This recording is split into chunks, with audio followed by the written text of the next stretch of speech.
The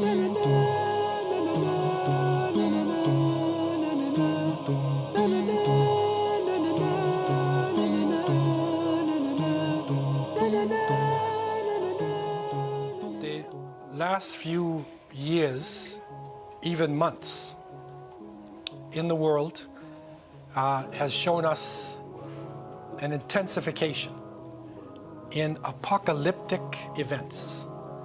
And when I say that, I mean the things that are going on in the natural world. This is probably where the greatest apocalypse is. The natural world, the floods, the earthquakes, the hurricanes, the fires. What is happening in the natural world is unprecedented. The warming of the earth has actually reached a state that they have never imagined possible. Antarctica right now, the huge ice caps are melting. And no doubt, within the next few years, may Allah forbid, but the reality is in the next few years we will be witnessing some natural events which is going to change the relationship of people forever. The earth itself is, in a sense, throwing us off.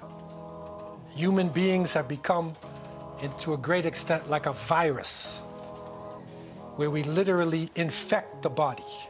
The places where so-called civilization goes in this past 300-400 years, it literally infects the environment, destroys the water, destroys the atmosphere, and causes confusion.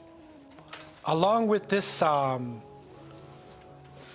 extreme test that we're under, and many of the scientists came to the conclusion, and I learned about this many years ago when I was living in Southern Africa, because the scientists of the world had gathered in South Africa, which they considered to be one of the oldest places of human life.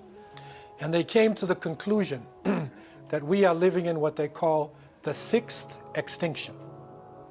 Okay, so if you get a chance, Google this thing, sixth extinction in geology, archaeology, and found that, over the past hundreds and thousands of years, that because of climatic change, there have been major extinctions of life forms. So dinosaurs, invertebrates, different things have actually been made extinct, we believe, by the will of Allah subhanahu wa ta'ala. Because if dinosaurs were alive today, we wouldn't have a chance. But by the will of Allah, they were wiped out. This is the sixth extinction. And this one, scientists who don't believe in God say it is mammals and birds. Mammals and birds, we are being affected the heaviest by this extinction. And right now, over 50% of the mammals and birds on Earth have been destroyed, never to come back. And this sixth extinction, with the environmental change that is going on, is causing a major uproar and major changes that we are witnessing every day. Politically, the world is now in a very delicate state, right? It is said that the man with the blonde wig down south, he has his finger on the nuclear button. Serious thing. They have more nuclear weapons, more weapons of mass destruction than any society. And don't forget, they were the only country to use it before. They used it on Hiroshima and Nagasaki. Over 150,000 people died instantly.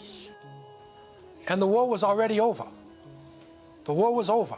They did not have to use the bomb. But they dropped the nuclear bomb on Hiroshima in Japan and then Nagasaki.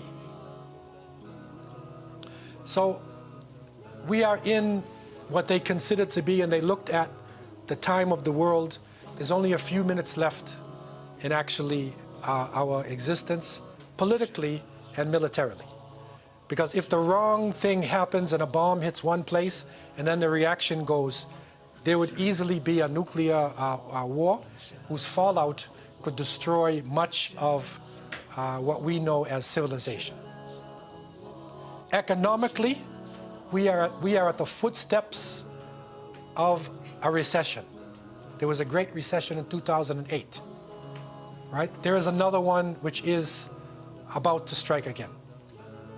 And the recent tariffs that are going on, the trade wars between US and China, is going to put us to the brink of a major confusion economically.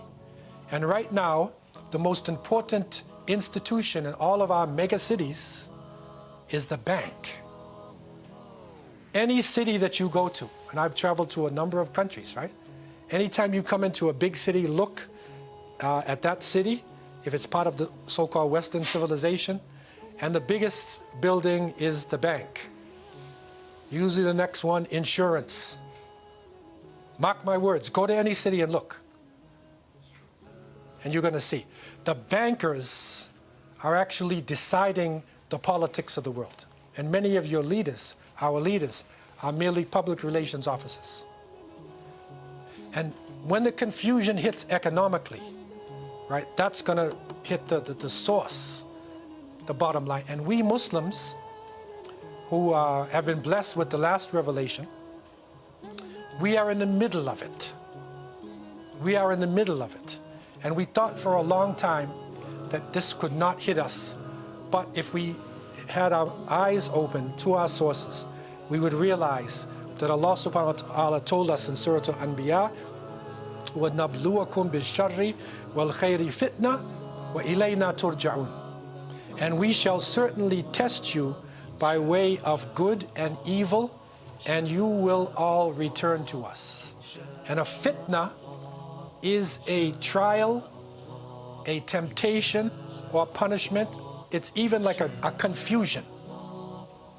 We are not sure which way to go. A trial that you're going through in order to be purified.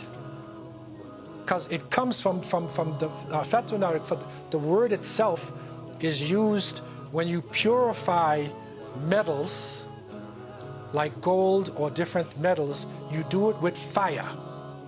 You burn it to purify it. Okay? And so this is what we are going through, a type of purification.